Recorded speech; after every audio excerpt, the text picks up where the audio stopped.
Bonjour Renaud Muselier. Bonjour. Vous êtes président de la région Sud Provence-Alpes-Côte d'Azur, vous êtes président de l'Association des régions de France et vous êtes désormais candidat à votre propre succession, candidat à la présidence de la région Sud. Avec qui? Avec tous ceux qui me soutiennent. C'est qui? À commencer par ma famille politique, l'ensemble des acteurs culturels, l'ensemble du monde économique, associatif, sportif, l'ensemble de ceux qui composent ma majorité aujourd'hui à la région, où j'ai 8 composantes différentes, du MoDem à Agir, En Marche, LR bien sûr. Je suis d'abord LR. Je suis un homme de droite et du centre. Je suis un garçon ouvert. D'abord et ensuite? Ensuite, tous ceux qui me soutiennent sont les bienvenus. Et donc, vous savez, je suis donc candidat, je vais composer une liste.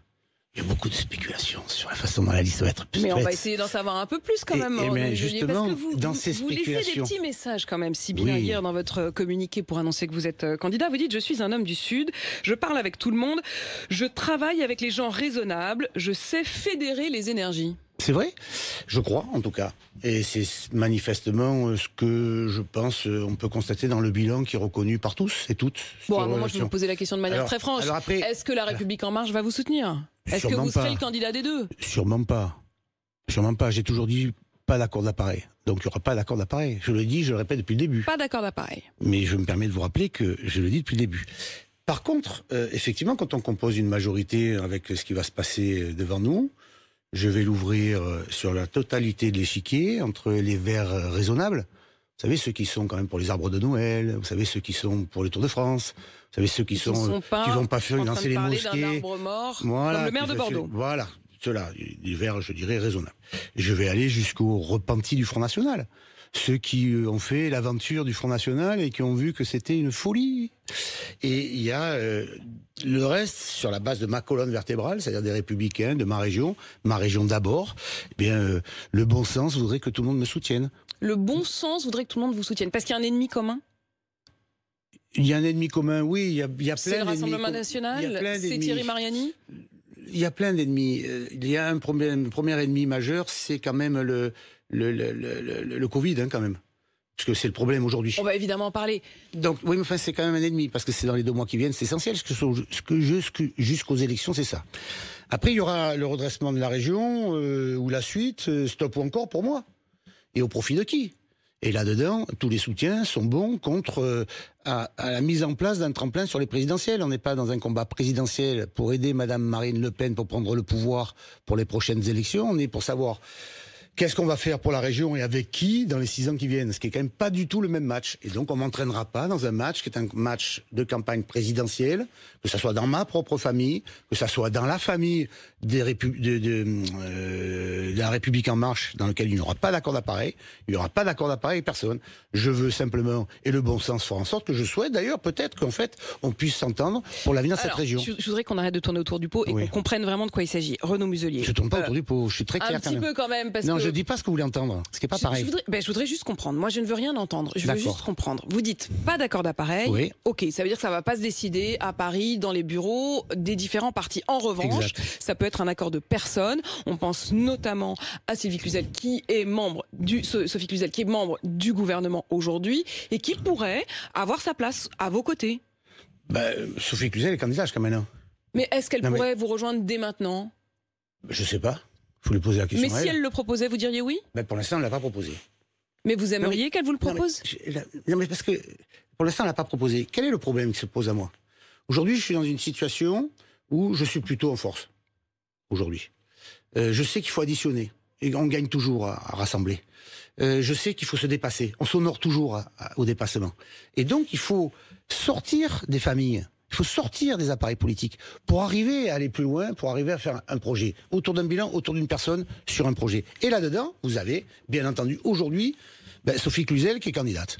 Donc, moi, je pense fondamentalement, quelle est sa plus-value? Quelle va être sa plus-value? Qu'est-ce qu'elle va proposer de plus?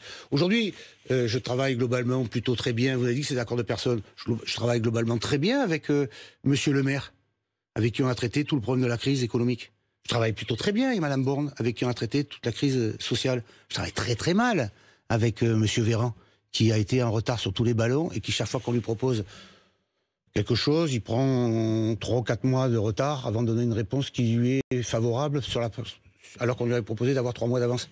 Donc effectivement, les personnes ont un sens. Effectivement, quand M. Castaner m'a tendu la main précédemment, j'ai dit test PCR pour tous, même dans ma famille politique. Programme, compétences, région, République. Données de base. Et aujourd'hui, on verra bien ce qui se passera. Pour ma part, si le bon sens voudrait que la majorité présidentielle me soutienne. Oui, voilà. Le bon sens voudrait qu'ils vous soutiennent. C'est-à-dire qu'ils ne présentent pas leur propre candidat, soit qu'ils fusionnent avec vous, soit au moins qu'ils ne jouent pas contre vous. Après, ils peuvent jouer ce qu'ils veulent, c'est leur partition. Moi, je ne joue pas. Pardon, mais vous retrouvez tout seul, parce qu'il y a un côté qui même me suivent, mais la crainte que vous pouvez avoir, c'est que, acceptant finalement des alliances avec, au cas par cas, on l'a bien compris, des personnes avec qui vous vous retrouvez, avec qui vous vous entendez bien, avec qui vous avez le même projet, qui peuvent, certains d'entre eux, venir de La République En Marche, est-ce que vous n'avez pas peur que votre famille d'origine vous tourne le dos? J'ai le soutien des 3 présidents de métropole. Christian Estrosi, Hubert Falco. Ils sont conscients de cette main tendue quand même que vous faites. Et Martine Vassal. Je viens d'être élu président de la Fédération des Bouches-du-Rhône qui a multiplié par 2 son nombre d'adhérents avec Martine Vassal. On est dans une situation où je pense que les partis donner un sens, mais c'est pas eux qui priment. Et je pense on doit se dépasser fondamentalement. Et je le vois bien d'ailleurs, puisque la totalité des gens qui m'ont apporté leur soutien jusqu'à maintenant sont derrière moi par rapport à mon bilan, par rapport à mon projet. Et donc on est dans une démarche qui est une démarche de la région d'abord. Voilà, notre région d'abord. Avec quand même 2 ennemis, vous le disiez, il y a le Covid, ok, et puis il y a le Rassemblement National, avec quand même quelque chose d'assez étrange, c'est que vous étiez frères et vous êtes désormais ennemis, puisque face à vous, pour le Rassemblement National, ce sera Thierry Mariani. Est-ce que vous n'avez pas le sentiment que, certes, mathématiquement, vous disiez tout à l'heure, faut additionner. Mathématiquement, ok, vous gagnez si vous vous alliez dès maintenant avec des personnalités issues d'autres familles politiques que la vôtre. Mais sur le fond, vous donnez un argument au Rassemblement National qui pourra dire on est seul contre tous. Mais le Front National, d'abord, M. Mariani, il a eu une dérive intellectuelle importante, politique. Nous, on était amis parce qu'il était député. Ce qui est fou, c'est qu'il a quand même été le candidat. Mais que vous serez là pour votre famille. Ce qui est fou, c'est sa dérive intellectuelle et politique. C'est surtout ça qui est fou. Mais elle s'est fait au fil de l'eau quand même, parce qu'il était le meilleur candidat contre le Front National en triangulaire au moment où le Front était très fort dans le Vaucluse. Et il a toujours gagné contre le Front. Et souvenez-vous des plateaux télé, ce qu'il disait à Marine Le Pen. Peut-être parce qu'en fait, les gens du Front votaient pour lui. Précisément. Non, ils avaient anticipé. Non, parce qu'il avait une droite positionnée sur ses valeurs. Et qu'il est passé en face. Mais il a évolué. Moi, quand j'étais secrétaire d'État aux Affaires étrangères, j'étais avec Jacques Chirac aux Nations Unies, avec Dominique de Villepin. Lui, il était chez Saddam Hussein. Il y a eu un dérapage petit à petit. Là, aujourd'hui, on le voit bien dans la commémoration du génocide des Arméniens. Lui, du côté de M. Aliyev et l'Azerbaïdjan, contre les Arméniens.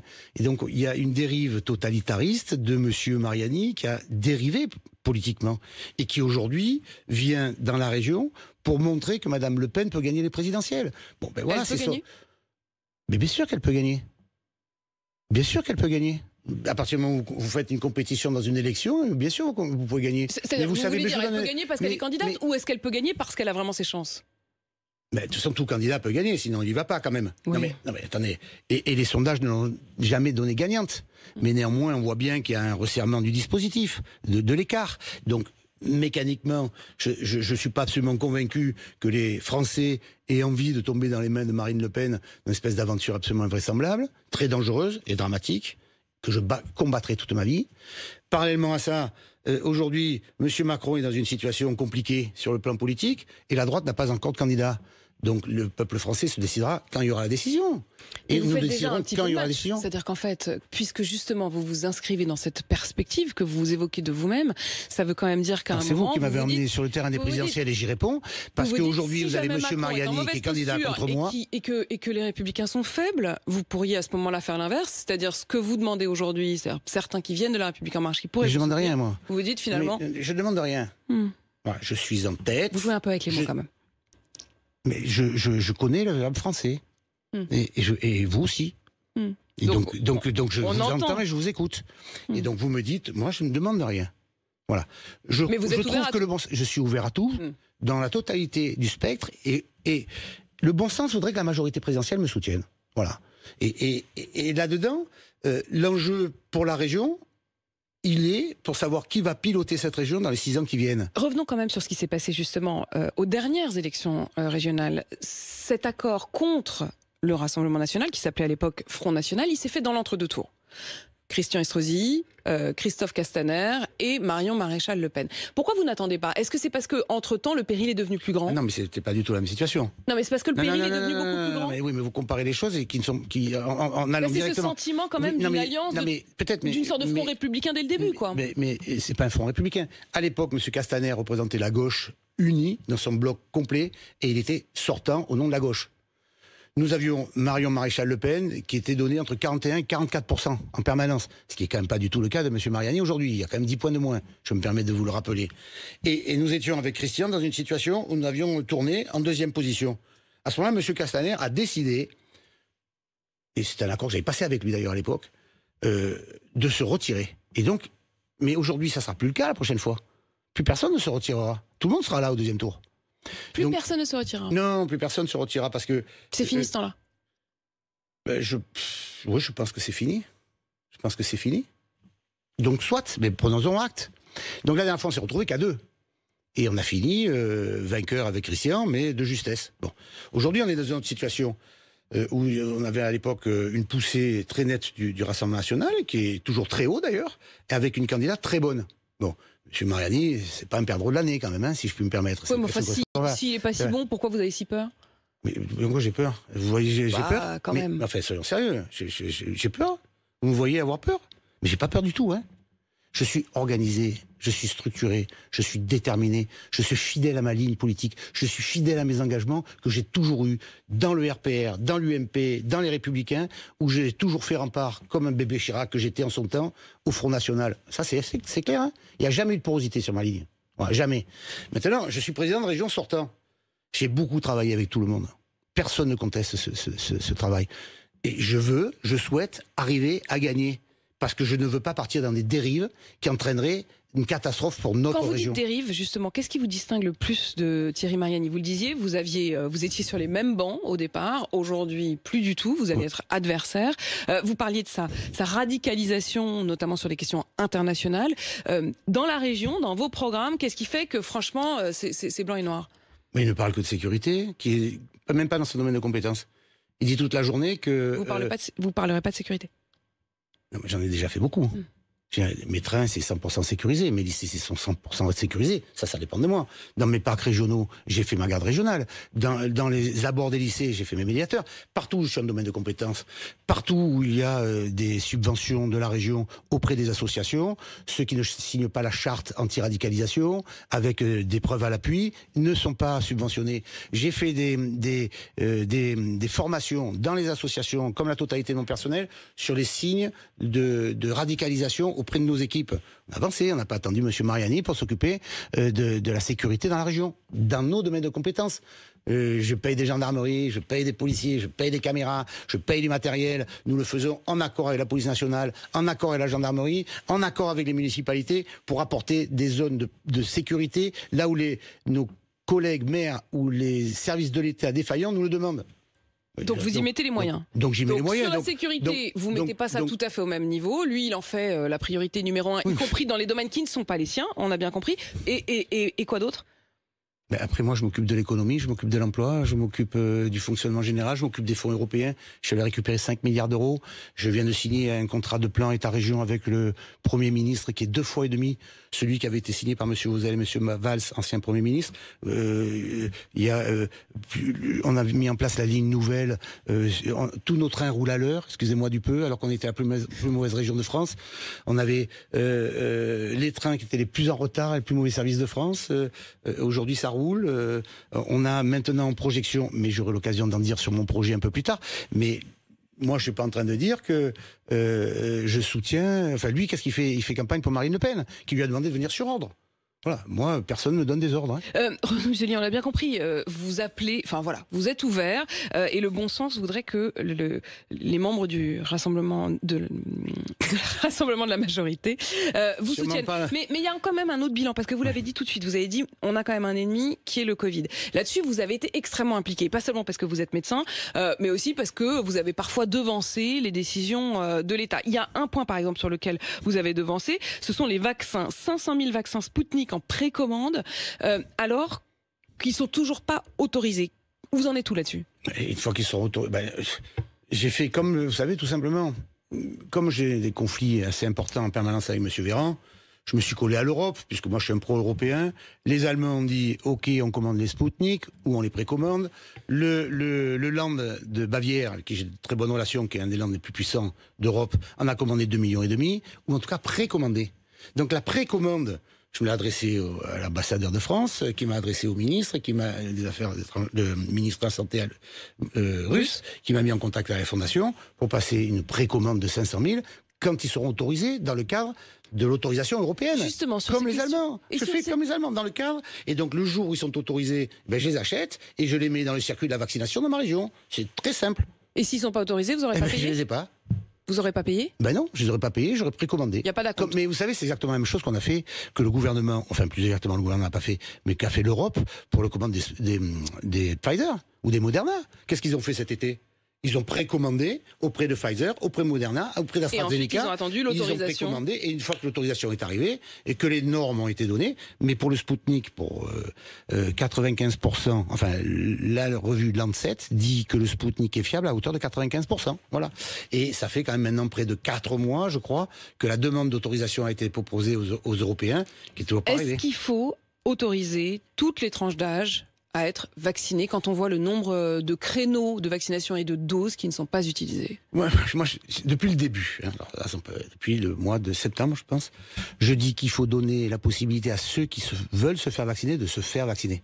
Et pas Quel en permanence. Que soit leur âge. Et pas en permanence de dire je veux absolument vacciner ceux qui veulent pas. Vous voulez pas être vacciné, vous n'êtes pas vacciné.